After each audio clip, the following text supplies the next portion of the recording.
안녕하세요. 여러분, 기갑소녀입니다. 메리 크리스마스! 오늘 크리스마스인데 여러분 다들 뭐 하시나요? 데이트 하시느라고 바쁘시더라도 꼭 잊지 마시고 구독 부탁드릴게요. 2014년 크리스마스, 영국의 작은 마을 올더 슈타운. 이곳의 축구장에 난데없이 영국과 독일의 유니폼을 입은 선수들이 등장합니다. 프리미어 리그도 아니고 영국 축구 5부인 내셔널 리그에 뛰고 있는 올더 슈타운 FC의 구장인 이곳은 국제 경기를 치르기에는 터무니없이 모자란 축구장인데 독일과 영국의 축구 대결이라뇨. 게다가 관중들의 모습도 이상합니다. 한눈에 보기에도 보통 사람들로 보이지 않죠. 군복을 입은 사람들, 아주 옛날 제복부터 지금의 전투복을 입고 있는 사람들까지. 맞습니다. 이곳은 모두 군인들입니다.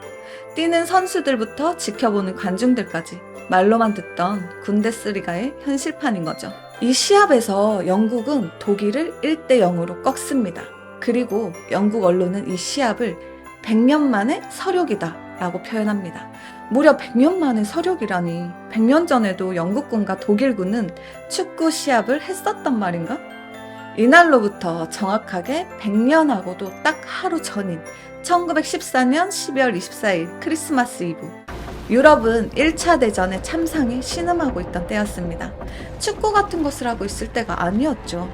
같은 해 7월에 시작된 전쟁은 벌써 5개월을 넘어가고 있는 중이었습니다. 전쟁이 시작됐을 때만 해도 영국, 독일, 프랑스의 병사들은 자신들이 크리스마스를 이 춥고 지저분한 참호 속에서 보내게 될 것이라고는 상상도 못했습니다. 전쟁은 두세 달이면 끝날 것이고 자신들은 전쟁 영웅이 되어 고향으로 금이 한양할 거라 믿고 있었죠. 하지만 현실은 달랐습니다. 기관총이라는 악마의 무기가 그들을 기다리고 있었죠. 들판을 돌진하던 수백 명의 병사들이 한 명도 안 남고 다 쓰러지는 데는 5분도 채 걸리지 않았습니다. 그들은 겨우 100m 앞에 적을 두고도 참호 속에서 머리도 못 내미는 신세가 되고 맙니다. 서로의 참호와 참호 사이에는 시체만 가득히 쌓여있는 무인지대가 생겼고 참호는 오물과 쥐떼가 들끓는 지옥이 되고 말았습니다. 하지만 이렇게 얼어붙은 무인지대의 늪에도 크리스마스가 찾아옵니다. 연합군과 독일군이 대치하고 있는 참호의 거리는 겨우 100m. 고요한 밤이면 상대의 숨소리까지 들려오는 참호 속에서 병사들은 크리스마스 캐럴의 노랫소리를 듣게 됩니다.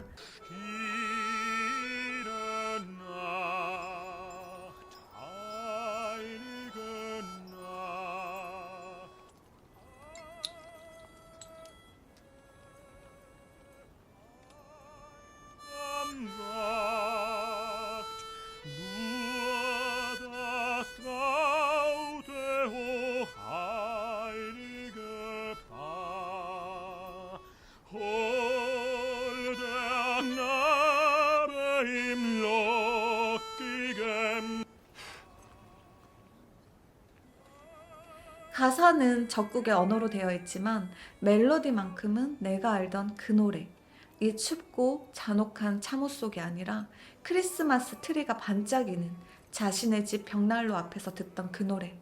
그렇습니다. 그날 밤은 바로 크리스마스 이브였습니다.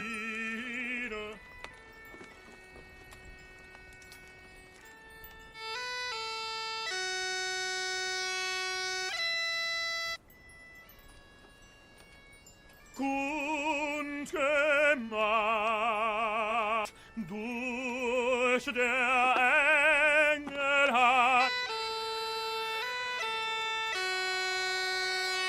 tönt es laut. 영국군 병사들은 독일군 참호 앞에 반짝이는 물건이 놓이는 것을 목격합니다. 빛을 내고 있지만 기관총도 아니고 대포도 아니었던 그것. 불어오는 바람에 하늘 안을 흔들리던 그것. 그것은 바로 촛불로 장식한 크리스마스 트리였습니다. Kommen Sie da runter!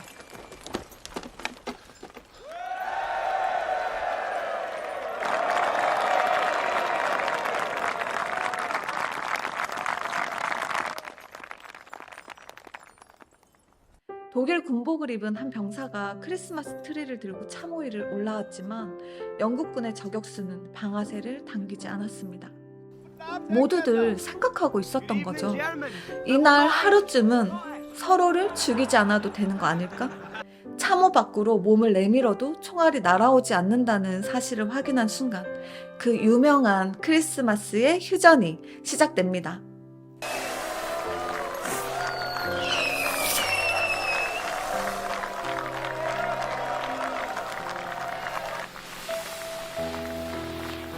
Welche Idiot ist denn auf du?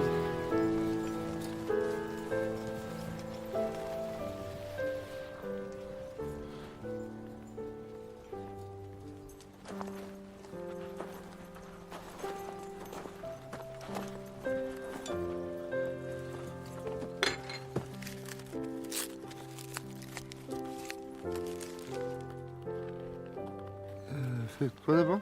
Fais voir. Vas-y.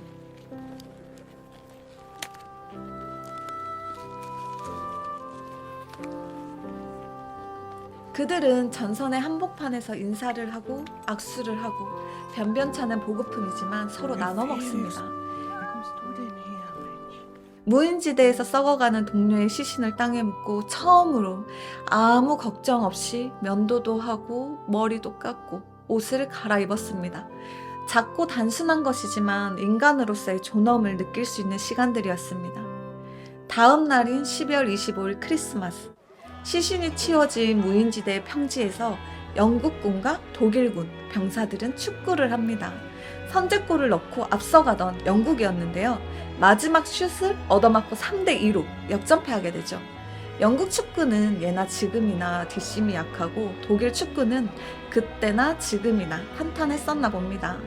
영국은 이 마지막 골이 오프사이드였다고 주장하고 독일은 이걸 인정하지 않았다고 하죠. 이렇게 주어졌던 하루, 조금 더 되는 평화의 시간을 영어로는 크리스마스 트루스, 크리스마스의 휴전이라고 합니다. 그때는 모두들 생각했겠죠. 내년의 크리스마스는 집에서 보낼 수 있을 것이다. 하지만 전쟁은 그로부터 4년이나 더 이어졌고 크리스마스의 휴전 역시 두 번 다시 일어나지 않습니다. 아마도 이날의 평화를 만끽했던 거의 대부분의 병사들 역시 집에 돌아가지 못하고 무인지대의 진흙 속에 묻히고 말았을 겁니다. 서부 전선의 참호전에서만 무려 300만 명이 넘는 병사들이 목숨을 잃었거든요. 2014년 12월 25일은 그로부터 100년이 지난 세월을 기념하기 위한 자리였습니다. 수많은 역사가 그렇고 또 전쟁의 일화들이 그렇듯이 이 크리스마스의 휴전에 대해서도 여러 말들이 있습니다. 휴전 자체는 사실이었겠지만 이 휴전을 극적으로 기억하게 만들었던 영국과 독일의 축구 시합은 존재하지 않았다는 거죠. 이 축구 시합에 대한 이야기가 퍼진 건 1915년 영국의 타임스와 데일리 미러지에 실렸던 기사 덕분인데 뚜렷한 증거가 있는 것도 아니고 몇몇 병사들의 증언이 전부였다는 거죠. 실제로 그곳에 있었다는 어느 영국군 참전병사는 독일군 병사가 참호 밖으로 공을 가지고 나왔고 그곳에 있던 병사들이 그냥 그 공을 주고받았던 축구라기보다는 단순한 공놀이였을 뿐이었다고 그날의 일을 증언하고 있기도 합니다. 3대2의 스코어와 오프사이드라는 얘기 역시 그 일화를 바탕으로 쓰여진 어떤 소설에서 묘사된 부분이 역사적 사실처럼 왜곡된 것이라고도 하고요. 잊지도 않았던 사실을 기념한답시고 영국군과 독일군이 한자리에 모여서 저런 이벤트를 여는 건 호들갑이 아니냐 그렇게 이야기할 수도 있습니다. 하지만 그것이 사실이든 아니든 크리스마스 휴전과 그날 벌어졌던 축구 시합의 이야기는 사람들의 소망이 담겨져 있습니다. 그날 단 하루만이라도 그런 일이 있었기를 총알과 포탄을 두려워하지 않고 선제골을 넣었던 영국 병사들의 기쁨과 마지막 순간에 역전골을 넣었던 독일군 병사들의 환호가 있었기를 그리고 그곳에 아주 양념처럼 오프사이드다 아니다를 따지는 아주 작은 다툼마저 존재했기를 그날은 크리스마스였으니까요. 전쟁터에서마저도 서로가 서로를 죽이지 않기로 마음먹었던 바로 그 순간이었으니까요.